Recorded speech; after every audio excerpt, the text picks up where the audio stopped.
बहुत समय पहले की बात है। देवताओं और असुरों के बीच लगातार युद्ध हो रहा था। एक समय ऐसा आया जब देवता शक्ति और सामर्थ्य में असुरों से कमज़ोर पड़ने लगे। अपनी शक्ति को पुनः प्राप्त करने के लिए देवताओं ने भगवान विष्णु की शरण ली। भगवान विष्णु ने सलाह दी कि अमृत, जो अमरता का स्रोत है, को प्राप्त करने के लिए उन्हें असुरों के साथ मिलकर समुद्र मंथन करना होगा।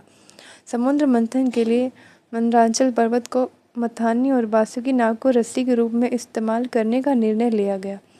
देवता और असुर दोनों मिलकर मंथन करने लगे। देवता मंदराचल पर्वत को घुमाने के लिए एक ओर खड़े हुए और असुर दूसरे ओर। जैसे ही मंथन शुरू हुआ, समुद्र से विभिन्न रत्न और शक्तियाँ निकलने लगी। सबसे पहले हलाहल विष निकला, जिसकी तीव्रता इतनी भयानक थी कि इससे समस्त सृष्टि को खतरा उत्पन्न हो गया। देवताओं ने भयभीत होकर भगवान शिव से प्रार्थना की। भगवान शिव ने उस विष को अपने कंठ में धारण कर लिया, जिससे उनका कंठ नीला पड़ गया और उन्हें नीलकंठ कहा जाने लगा। मंथन जारी रहा और इसके बाद कामधेनु, उच्छैश्रवा घोड़ा, ऐरावत हाथी, कौस्तुभ मणि, कल्पवृक्ष और अंत में लक्ष्मी देवी समुद्र से प्रकट हुई। लक्ष्मी देवी ने भगवान विष्णु को अपने पति के रूप में चुना और उनके साथ विवाह किया। अंत में मंथन के फलस्वरूप अमृत कलश प्रकट हुआ। अमृत के निकलते ही असुरों ने उसे छीनने की कोशिश की।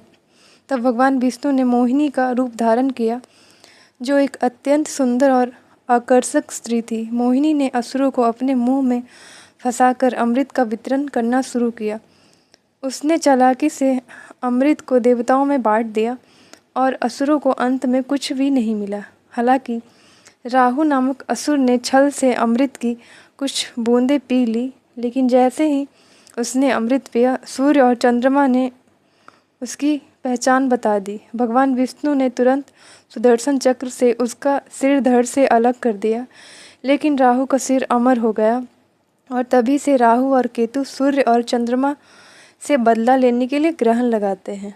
इस प्रकार समुद्र मंथन की इस घटना से देवताओं को अमृत प्राप्त हुआ और वे फिर से शक्तिशाली हो गए। इस कथा से हमें यह सीखने को मिलता है कि सामूहिक प्रयास और धैर्य से किसी भी मुश्किल कार्य को सफलतापूर्वक पूरा किया जा सकता है, लेकिन लोभ और छल का अंत हमेशा बुरा होता है।